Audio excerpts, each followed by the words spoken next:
मित्रांनो, तुम्ही शेड तर स्वच्छ ठेवलंय, पण जर तुमच्या गेटवरती सुरक्षेचा अभाव असेल तर बाहेर येणारी एक व्यक्ती आणि अगदी तुमच्या चपलासोबतही आलेली मातीसुद्धा तुमचं हजारो कोंबड्यांचं नुकसान करू शकते आणि त्यांना आजारी पडू शकते.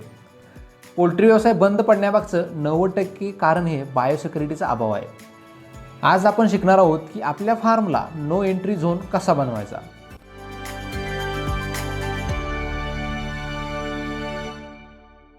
नमस्कार मित्रांनो, मी मंगेश पाटील वारणा पोल्ट्री फार्ममधून तुमच्या सगळ्यांचं स्वागत करतोय. मागील भागात आपण शेडच्या स्वच्छतेबद्दल पाहिलं, पण आज आपण जैवसुरक्षेबद्दल म्हणजेच बायोसिक्युरिटीबद्दल बोलणार आहोत. हा एक असा घेरावा आहे की जो तुमच्या फार्मला बाहेरील अदृश्य शत्रूपासून, जसं की व्हायरस आणि बॅक्टेरिया आहेत, यापासून वाचवतो. बायोसिक्युरिटी म्हणजे सोप्या भाषेत जर सांगायचं झालं तर रोगांना फार्ममध्ये शिरकाव करण्यापासून रोखण्याची नियमावली. यामध्ये फुटपाथ आणि क्वारंटाईन या महत्त्वाच्या गोष्टी आहेत. बायोसिक्युरिटीसाठी तुम्हाला हे 10 सुवर्ण नियम पाळावे लागतील. पहिलं म्हणजे नो एंट्री. बाहेरील अनोळखी व्यक्तींना फार्ममध्ये थेट प्रवेश द्यायचाच नाही. यानंतर दुसरा नियम आहे तो म्हणजे फुटपाथ. शेडच्या दरवाजाजवळ जंतुनाशक टाकलेल्या पाण्याचा छोटासा टब ठेवायचा. आत जाताना पाय त्यात भिजवूनच जा असा त्यांना उपदेश करायचा आणि त्यानंतरच त्यांना आपल्या फार्ममध्ये घ्यायचा. तिसरा जो नियम आहे तो म्हणजे स्वतंत्र कपडे व चपला. फार्ममध्ये वापरण्यासाठी वेगळ्या चपला आणि शक्य असल्यास वेगळी कपडेसुद्धा ठेवा, जेणेकरून बाहेरचा जो संसर्ग आहे तर तो आपल्याला रोखता येईल. आपला चौथा जो नियम आहे तो म्हणजे गाड्यांना बंदी.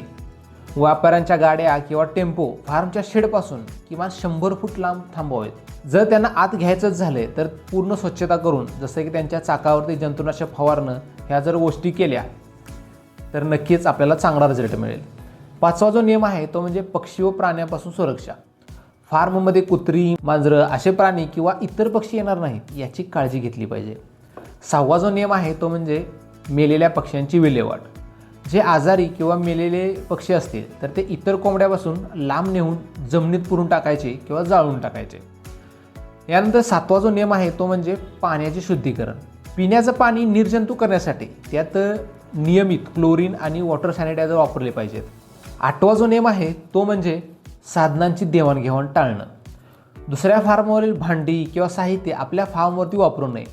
जर वापरायची असतील तर ती पूर्ण सॅनिटाईज करून मगच वापरली पाहिजे. यानंतर नववा जो आपला नियम आहे तो म्हणजे वयोगटानुसार अंतर.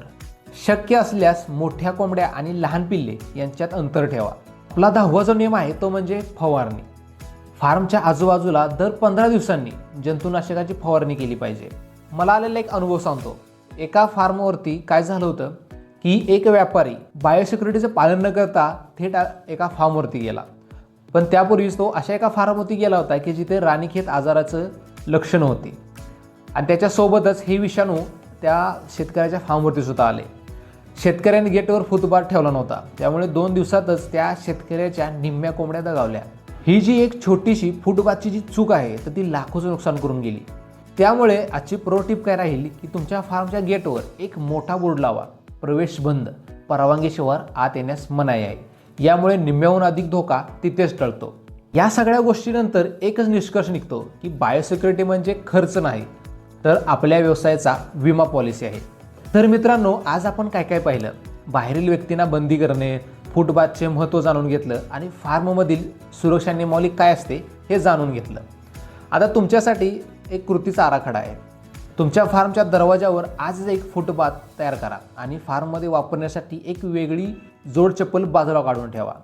अशा प्रकारे बाहेरची सुरक्षा तर आपण कडक केली, पण शेडच्या आत पक्ष्यांच्या पायाखाली जे लिटर असतं तर ते खराब झालं असेल तर अमोनिया गॅसमुळं आपले पक्षी दगवू शकतात. हे लिटर कसं मेंटेन करायचं, त्याची काळजी कशी घ्यायची हे आपण पाहणार आहोत पुढील अत्यंत महत्त्वाच्या भागात, लिटर मॅनेजमेंट. तर चला मग भेटूया पुढच्या भागामध्ये. जय जवान, जय किसान.